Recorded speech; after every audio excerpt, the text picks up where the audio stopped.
Okay, so I was talking about the solution of the equation. So हमारे पास जो equation है वो है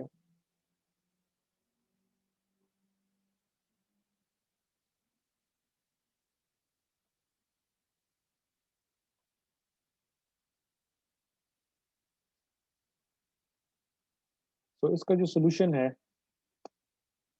वो आप verify कर लेंगे. It will be equal to some constant. इसको e plus से represent कर लेते हैं. And then you have this exponential function e to the power minus j k z. क्योंकि सेकेंड ऑर्डर इक्वेशन है तो सॉल्यूशन के दो कंपोनेंट्स होंगे. दिस इज सेकेंड कंपोनेंट, तो यहाँ पे भी कांस्टेंट होगा जिसको ई माइनस कह देते हैं. And then you have E plus J K set. सो यहाँ पे जो आपको ई प्लस और ई माइनस सिंबल मैंने यूज किए हैं, they are arbitrary.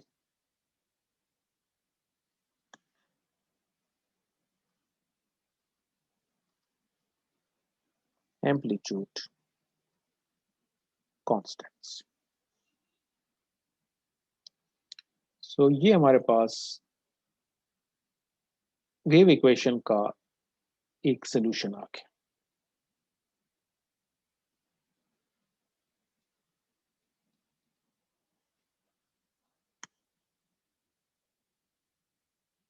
Now important point is कि ये जो सोल्यूशन है ये फेजर सोल्यूशन है. ठीक है, क्योंकि हमने जो स्टार्ट अपना लिया था उसमें इफ रिमेंबर हमने क्या किया था कि हमने फेजर फॉर्म कंसीडर किया था. ठीक है, so that is the reason कि ये जो हमारा फील्ड है ये नजर आ रहा है कि सिर्फ और सिर्फ जेड पे डिपेंड कर रहा है. बट वी नो कि द एक्चुअल फील्ड कंपोनेंट्स और field quantities they depend on position as well as time. तो अगर आपको इसका कंप्लीट टाइम डोमेन सोल्यूशन निकालना है तो अगेन इस चीज़ को भी मैं पिछले लेक्चर में मेंशन कर चुका हूँ कि फेजर फॉर्म से आप टाइम डोमेन सोल्यूशन कैसे निकालते हैं. आप फेजर सोल्यूशन को ई जे ओमेगा टी के साथ मल्टीप्लाई करते हैं और फिर उसका रियल पार्ट या इमेजिनरी पार्ट ले लेते हैं डिपेंडिंग अपॉन के. अगर वेरिएशन को साइन फंक्शन की तरह है तो आप रियल पार्ट ले लेते हैं, और अगर वेरिएशन साइन फंक्शन की तरह है तो फिर आप इमेजिनरी पार्ट. तो अगर आप इसके साथ ई जे ओमेगा टी मल्टीप्लाई करके इसका रियल पार्ट लेंगे तो आपके पास इस तरह का सोल्यूशन आएगा. Plus cos omega T minus K Z E minus cos omega T plus K. तो ये आपके पास इसका कंप्लीट, या इसको आप कह सकते हैं कि time domain solution.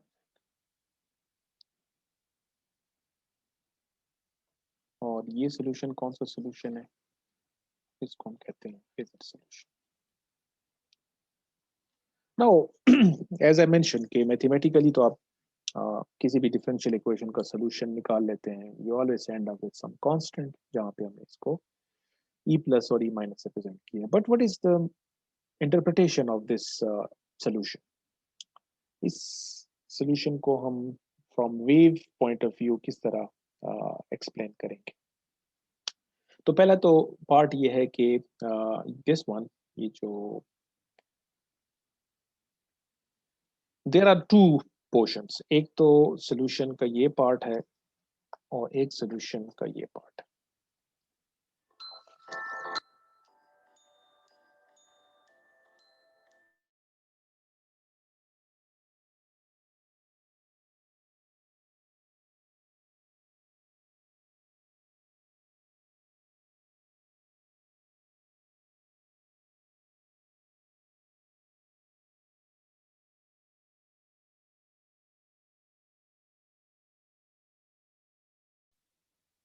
Okay, so what is the meaning of ये जो सोल्यूशन है इसका मतलब क्या, इसको हम क्या मीनिंग असाइन करेंगे. ठीक है, एक्चुअली ये जो सोल्यूशन हमारे पास आया है ये एक ट्रेवलिंग वेव को रिप्रेजेंट कर रहा है. वेव इक्वेशन का जो सोल्यूशन हमने फाइंड किया है from physical point of view, ये जो सोल्यूशन है ये किस चीज को रिप्रेजेंट कर रहा है, एक ट्रेवलिंग वेव को रिप्रेजेंट कर रहा है. अब ये जो दो सोल्यूशन है, इसका मतलब है कि दोनों में फिर फर्क क्या हुआ? ये भी ट्रैवलिंग वेव है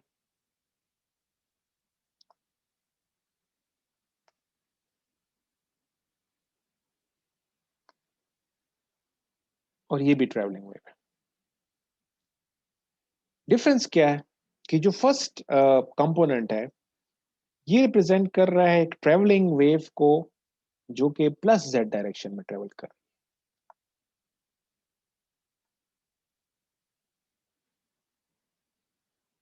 और ये जो सेकंड कंपोनेंट है ये रिप्रेजेंट कर रहा है travelling wave in the minus Z direction.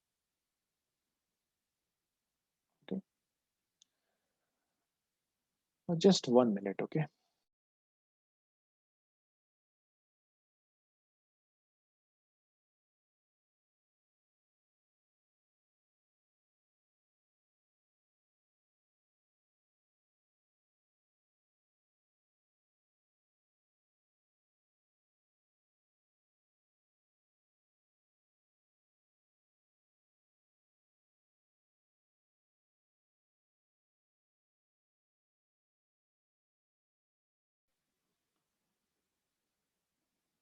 Okay, I'm going to share the attendance link with you in the chat window. So make sure that before the end of this session, you should mark your attendance. Okay. So let me know अगर जो attendance form है इसमें अगर कोई problem हो तो फिर आप में से कोई मुझे बता दे, ठीक है? So chat window में मैंने attendance link share कर दिया. Okay, so I was trying to explain the physical meaning of this equation. Okay. So again, someone is sending me his registration number in the chat window. I'm not going to mark your attendance in this manner. I have shared the attendance link, so go there and mark your attendance, okay? So the first part of the solution represent a traveling wave. Excuse me, sir.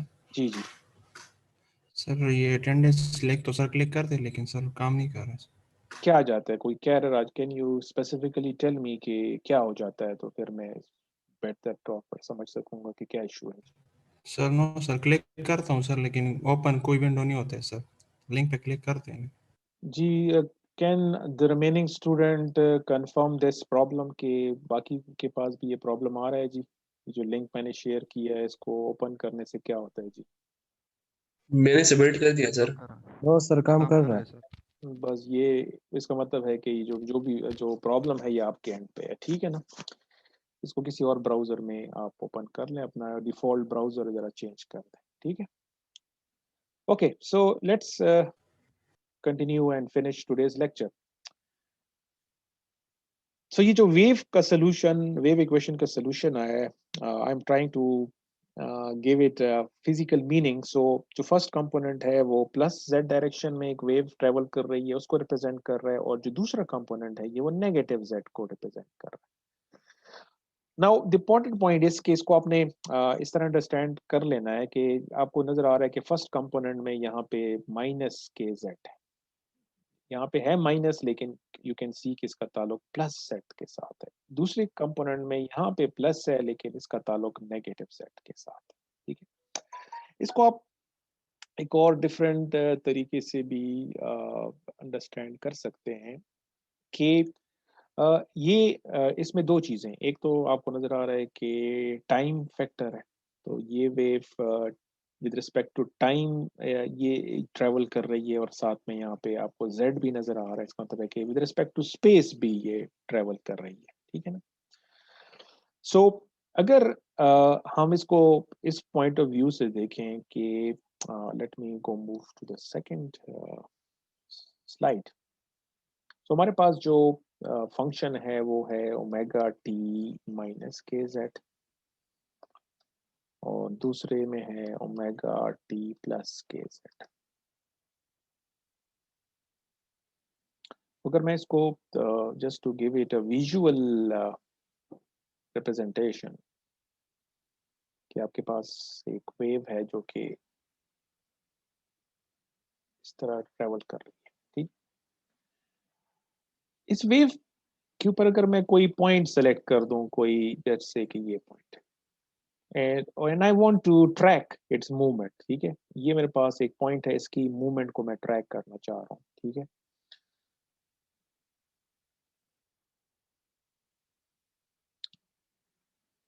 अगर इसी point को अगर आप कहें कि ये एक, इसको मैं कह देता हूँ कि let's call it constant phase point.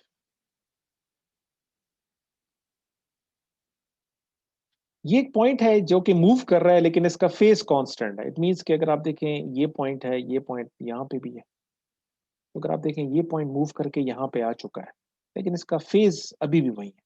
इस तरीके से, इस तरह आप, मैंने फिगर ऑफ कोर्स इतनी अच्छी नहीं बनाई but you can understand the point कि ये जितने भी मैंने रेड डॉट मार्क किए हैं ये इन सब का फेज जो है वो सेम है, लेकिन पहले ये यहाँ पे है, अब ये मूव करके यहाँ पे आ चुका है, ठीक है।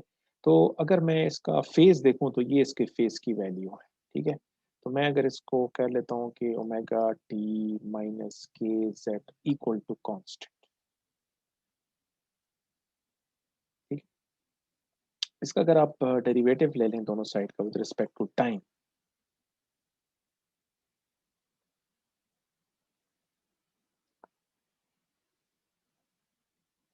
ये आ जाएगा। विद रिस्पेक्ट टू टाइम मैंने डेरिवेटिव ले लिया, फिर इसको आप D Z by D T को ले लेंगे ओमेगा बाय के हो जाएगा। ये जो D Z by D T है ये अब रिप्रेजेंट कर रहा है जिसको आप वेलोसिटी कहते हैं, लेकिन इसको हम वेलोसिटी के साथ साथ एक, इसके साथ एक टर्म ऐड कर देंगे, इसको हम कहेंगे कि ये इस पर्टिकुलर वेव की फेज वेलोसिटी है,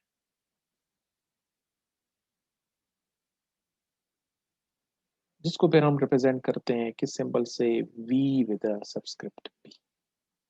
और इसको फेज वेलोसिटी क्यों कह रहे हैं, जिस तरह मैंने यहाँ पे शो करने की कोशिश की है कि ये किस चीज की वेलोसिटी है, ये इस पॉइंट की वेलोसिटी है, और क्योंकि इस पॉइंट का फेज क्या है, कांस्टेंट है, तो ये जो मुझे वेलोसिटी पता चलेगी, ये किस चीज की वेलोसिटी पता चल रही है, इस पॉइंट की वेलोसिटी के, ये पॉइंट कितनी स्पीड से ट्रेवल कर रहा है, और क्योंकि इस पॉइंट का फेज कांस्टेंट है तो इस वजह से मैं इसको क्या कह रहा हूँ कि ये फेज वेलोसिटी।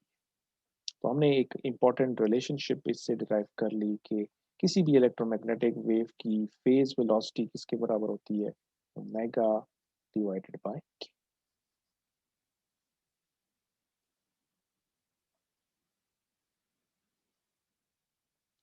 अब यहाँ पे जो मैं पॉजिटिव और नेगेटिव की बात कर रहा था कि जब जैसे जैसे वेव, ऑफ कोर्स हम ट्रेवल की बात कर रहे हैं तो टाइम तो गुजर रहा है, तो ये टी तो है, ये बढ़ रहा है, सो ओमेगा टी जो है बढ़ता जाएगा।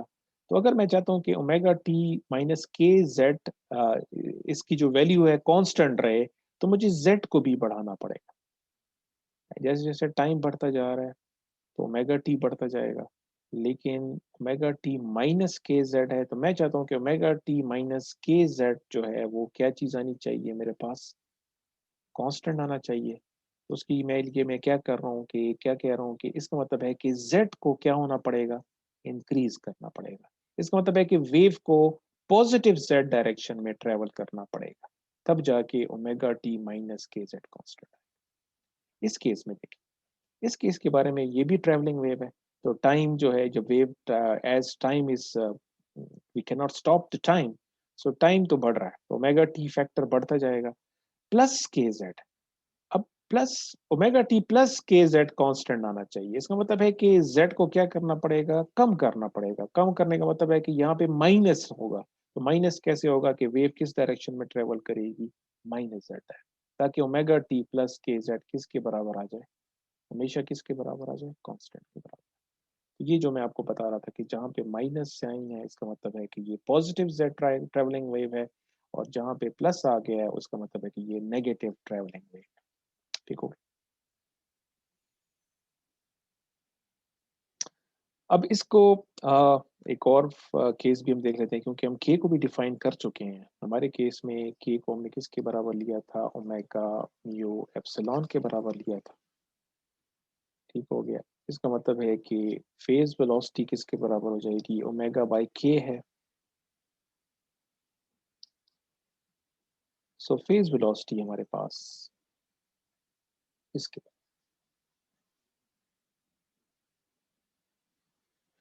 सो नाउ दिस टेल अस के हमारे जो वेव की फेज वेलोसिटी है वो मीडियम की प्रॉपर्टी किसके ऊपर डिपेंड करती है, मीडियम की परमिटिविटी कितनी है, परमिबिलिटी कितनी है। अगर हम एज एन एग्जांपल कहें कि जो हमारा मीडियम है वो फ्री स्पेस मीडियम है,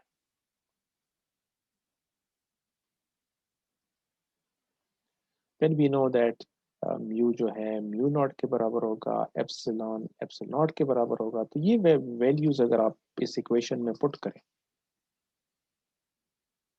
you will find out कि phase velocity आपके पास आएगी 3 into 10 raised to power 8 meter per second, which is the same as speed of light.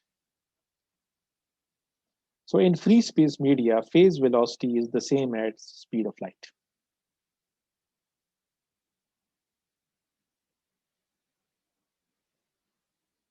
Okay. एक और important relationship हम derive करते हैं, वो इसी figure के point of view से कर लेते हैं।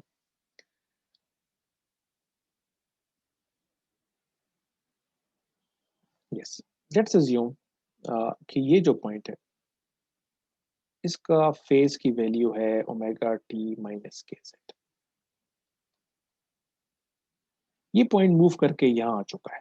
So distance wise इसने कितना डिस्टेंस ट्रेवल कर लिया, यहाँ से लेकर जो यहाँ तक का डिस्टेंस है, ये क्या होगा, how much will be this distance.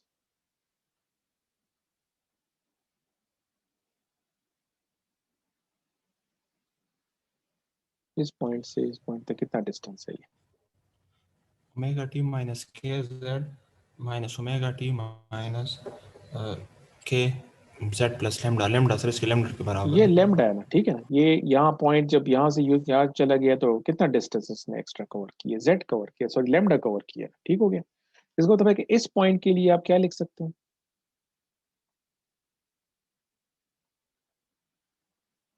Z plus lambda हो गया, ठीक हो गया। ये point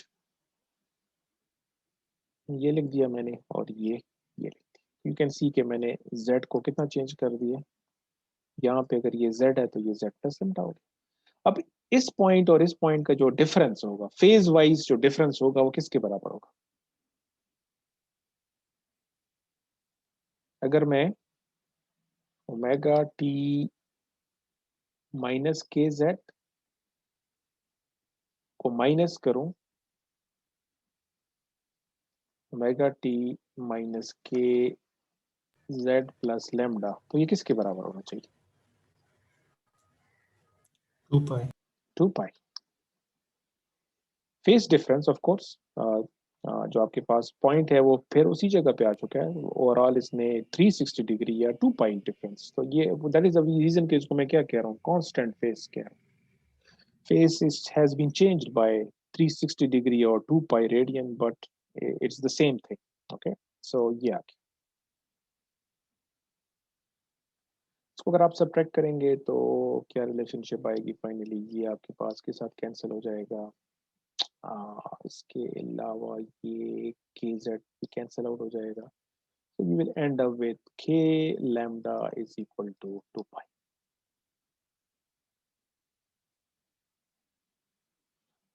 So two things that we can identify, one is कि अगर मैं lambda लिख सकता हूँ 2 pi by k के,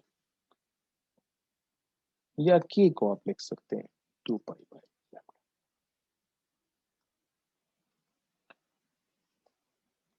So this is another important relationship जो relate कर रही है wavelength को k के साथ, ठीक है।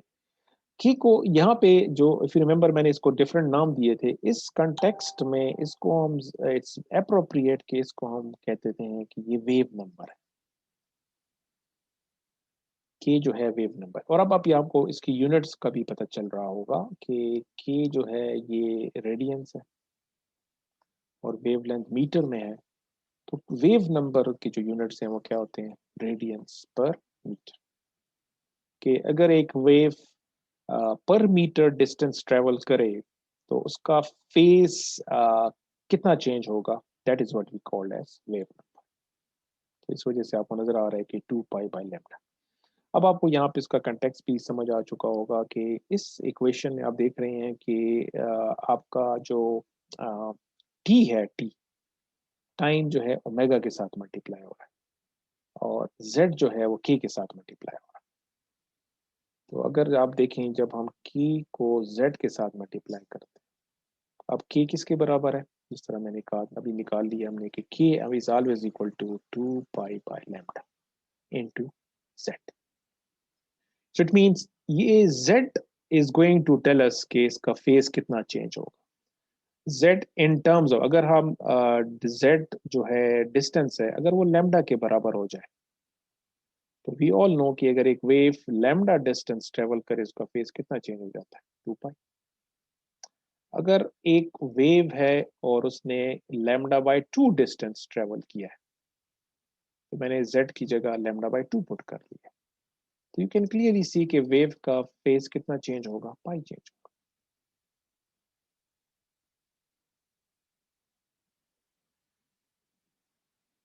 सो किसी भी वेव का कितना फेस चेंज हो रहा है with respect to space, that is dependent on के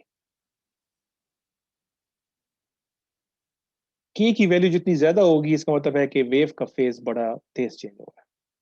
के की वैल्यू जितनी कम होगी इसका मतलब है कि वेव का जो फेज है विद रिस्पेक्ट टू डिस्टेंस जो है वो उसमें जो चेंज है वो बड़ा स्लो है। इन अ सिमिलर वे जो हम फ्रीक्वेंसी को टाइम डोमेन में हम फ्रीक्वेंसी को यूज करते हैं चेंज के लिए, फ्रीक्वेंसी जितनी ज्यादा है इसका मतलब है कि वेव का phase with respect to time बड़ा तेज चेंज हो रहा है, और अगर फ्रीक्वेंसी की वैल्यू कम है, ओमेगा कम है, इसका मतलब है कि वेव का जो फेज है विद रिस्पेक्ट टू टाइम जो है वो स्लो चेंज हो रहा है। सो क्योंकि हम इस वक्त वेव फिनोमेना की बात कर रहे हैं तो वेव जो है वो फंक्शन ऑफ टाइम भी है, फंक्शन ऑफ स्पेस भी है। तो फंक्शन ऑफ टाइम के लिए हम ओमेगा यूज कर रहे हैं और फंक्शन ऑफ स्पेस के लिए हम के को यूज कर रहे हैं। तो यहाँ पे आपको जो सोल्यूशन में ये दोनों चीजें नजर आ रही थी कि ओमेगा टी के जेड, ओमेगा टी के जेड, इसका ताल्लुक टाइम के साथ है, इसका ताल्लुक स्पेस के साथ। टाइम के उसमें इम्पोर्टेंट चीज क्या है, ओमेगा है, और स्पेस की पॉइंट ऑफ व्यू से क्या चीज इम्पोर्टेंट है, K. Now just to conclude today's lecture, ये हमने फेजर सोल्यूशन फाइंड कर लिया था, ठीक है। और ये फेजर सोल्यूशन हमने फाइंड किया था किस इक्वेशन के लिए, हमने स्टार्ट लिया था इस इक्वेशन से, ठीक है। ऑफ कोर्स इस इक्वेशन में फिर हमने क्या किया था कि ई के ऊपर कुछ हमने अजम्पशंस अप्लाई कर ली थी, ठीक है। वो ऑलरेडी मैं डिस्कस कर चुका हूँ। तो हमने इस इक्वेशन को सॉल्व करके सोल्यूशन फाइंड कर लिया है, लेकिन our solution is still not complete, क्योंकि अभी हमने क्या चीज फाइंड करनी है, मैग्नेटिक फील्ड के बारे में हमें कुछ भी नहीं पता। So how we are going to find out the solution for the magnetic field if electric field has this solution?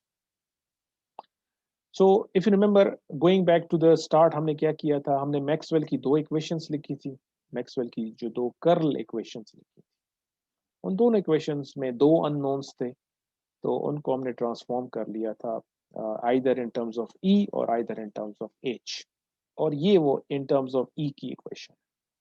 अब एक तरीका तो ये हो सकता है कि मैं कहूँ कि अब मैं जो मैग्नेटिक फील्ड की जो वेव इक्वेशन है, दिस वन, मैं इसको अब सॉल्व करके इसका सोल्यूशन फाइंड कर, but that is not the recommended method. What is recommended is कि we already know electric field and magnetic field are dependent, and that dependency is clearly um, shown by Maxwell equation। तो अगर electric field का solution आपके पास आ चुका है तो अब आपके पास आसानी से आप क्या फाइंड कर सकते हैं कि हमारे पास जो इक्वेशन है कर्ल ऑफ एच ई वाली, कर्ल ऑफ ई किसके बराबर था, minus J omega mu H, this was Faraday's. इस इक्वेशन को हम यूज करके h फाइंड कर सकते हैं, क्योंकि इसका सोल्यूशन तो आ चुका है हमारे पास। इसका सोल्यूशन हमने फाइंड करना है, तो why not use this equation rather than कि मैं इस इक्वेशन को सॉल्व करूं। दिस वन, इस इक्वेशन को सॉल्व करने की जरूरत ही नहीं है मुझे, मैं इस इक्वेशन से डायरेक्टली फाइंड कर सकता हूँ। ठीक है, this is what we can do. तो हम क्या करेंगे कि h फाइंड करने के लिए हम क्या करेंगे कि कर्ल ऑफ ई हमें फाइंड करना होगा, और इसको हम डिवाइड करेंगे फिर minus J omega. So this is the equation that you can use to find out the solution for it. The point is कि ये चीज हमने फाइंड करनी है, और ये अगेन ये वो चीजें हैं जो आप EMF के कोर्स में डिटेल में कवर कर चुके होंगे। So I will not go into that much detail, but just to make sure that you people understand कि कर्ल ऑफ E आप कैसे फाइंड करते हैं। किसी भी वेक्टर का कर्ल अगर आपने फाइंड करना हो तो मैथमेटिकली कैसे फाइंड करते हैं जी? Any idea?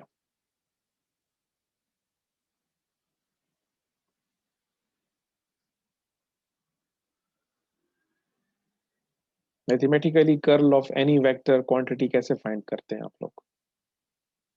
क्या करना पड़ता है हमें?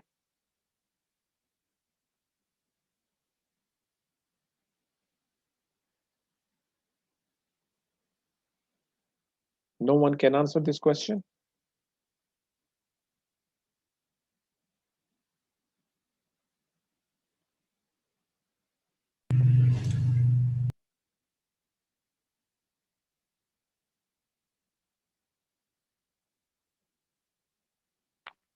नो आइडिया सर, बोल Okay. रहे हैं।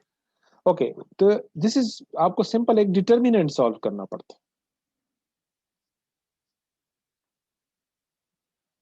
सो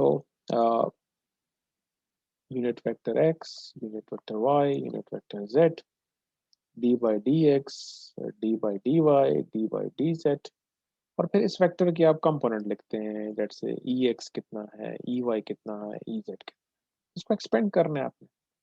अब जिस केस में हम सॉल्व कर रहे हैं, यहाँ पे हमने जो सोल्यूशन फाइंड किया है उसमें आपको नजर आ रहा है कि हमारे पास इलेक्ट्रिक फील्ड का सिर्फ और सिर्फ एक्स कंपोनेंट है। ये जो सोल्यूशन हमारे पास आया है ये सिर्फ ई एक्स का है, ई वाई और ई जेड दोनों जीरो के बराबर है। तो इस डिटर्मिनेंट में आपने क्या करना है, आपने सिर्फ और सिर्फ ई एक्स को पुट करना है। तो आपके पास सिर्फ ई एक्स है, ये भी जीरो है, ये भी जीरो, और फिर इसको आपने एक्सपेंड करना है। ठीक है, सो द पॉइंट इज कि आपके पास इसका जो कंपोनेंट आएगा कर्ल ऑफ ई को जब आप सॉल्व करेंगे सिर्फ और सिर्फ आपके पास वाई कंपोनेंट आएगा।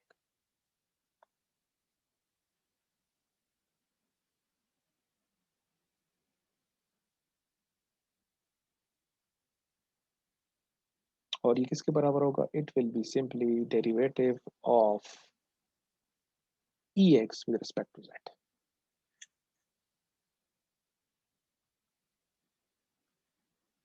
सो कर्ल ऑफ ई से क्या रिजल्ट आएगा? That will be equal to this. ठीक है, और ये चीज ऑलरेडी हमारे पास है कि हमने ई एक्स का डेरिवेटिव लेना है विद रिस्पेक्ट टू जेड, और ई एक्स किसके बराबर था? यहाँ पे लिख लेता हूँ just to make sure that you remember. E X हमने किसके बराबर फाइंड किया है? It is equal to E plus E power minus J K Z plus E minus E plus J K Z. All you need to do is substitute this over there, और इसका derivative आप find कर लें। ठीक है, तो क्या आएगा, मैं इसको यहाँ पे कर लेता हूँ। तो अब हमने ये फाइंड कर, एक और इम्पोर्टेंट पॉइंट ये है कि हमने जब मैग्नेटिक फील्ड वेक्टर को फाइंड किया तो कर्ल ऑफ ई सिर्फ और सिर्फ वाई आ गया। इसका मतलब है कि हमारे पास मैग्नेटिक फील्ड्स का सिर्फ वाई कंपोनेंट है जो कि फंक्शन ऑफ जेड है, और किसकी इक्वल आएगा? All you need to do इसका डेरिवेटिव आपने लेना है with respect to Z. With respect to Z derivative लेंगे तो आएगा minus J K E plus E power minus J K Z plus J K ई minus E plus J K Z. मैं यहाँ से माइनस जे के को common ले लेता हूँ, minus J K, and I can take it outside of the brackets, तो यहाँ पे प्लस रह जाएगा और यहाँ पे माइनस आ जाएगा। ठीक हो गया, तो मैं यहाँ लिख रहा हूँ कि E Y set, so minus J K को मैंने कॉमन ले लिया और ऑलरेडी हमारे पास क्या था, माइनस जे ओमेगा म्यू।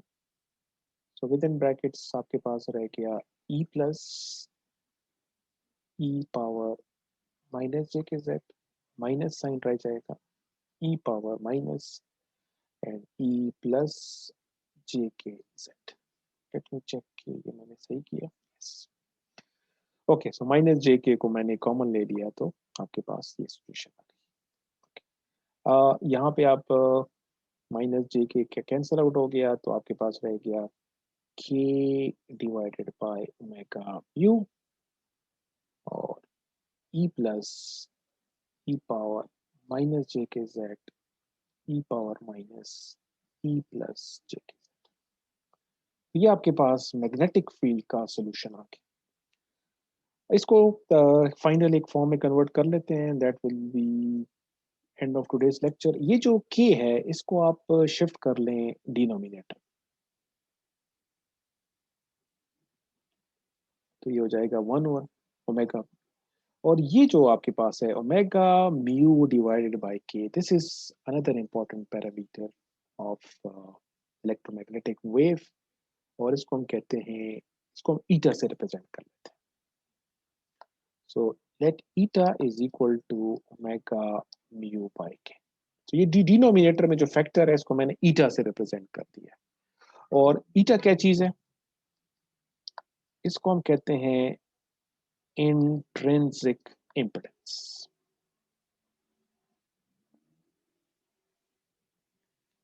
किस चीज की इंट्रिंसिक इम्पिडेंस? मीडियम की, because you can clearly see कि इसमें म्यू और ओके के भी हमें पता है कि मीडियम पे डिपेंड करते हैं, तो ये मीडियम रेलेवेंट पैरामीटर है, और इसको ये जो इसकी जो बिहेवियर है वो क्या किस चीज वाला है, इम्पिडेंस वाला है। दैट इज रीजन इसको हम क्या कह रहे हैं, इंट्रिंसिक इम्पिडेंस। सो हमारे पास मैग्नेटिक फील्ड की जो सोल्यूशन है उसमें हम सिंपली यहाँ पे क्या लिख देंगे, ईटा लिख देंगे।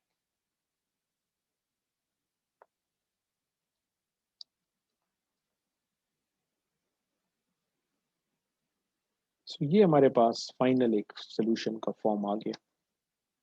सो ये आपके पास मैग्नेटिक फील्ड का फाइनल सोल्यूशन, और ये ऑलरेडी आपके पास सोल्यूशन था किस चीज का, इलेक्ट्रिक फील्ड का। So this is E solution, और ये आपके पास मैग्नेटिक फील्ड का solution. Now, what is the final conclusion about these two solutions? एक important चीज जो आपको यहाँ पे नजर आ रही है, हमने वेव इक्वेशन को सॉल्व करना था, but rather than solving that equation directly, we assumed some conditions, और हमने ये एक assumption किए कि हमने assume कर लिया कि इलेक्ट्रिक फील्ड का, हमने assume कर लिया कि electric field has only x component and it depends only on z, which means that wave is traveling only in z. इस कंजम्पशन के बेस के ऊपर हमारे पास इलेक्ट्रिक फील्ड का ये सोल्यूशन आया, और इस सोल्यूशन से हमें पता चला कि इसका मतलब ये है कि अगर इलेक्ट्रिक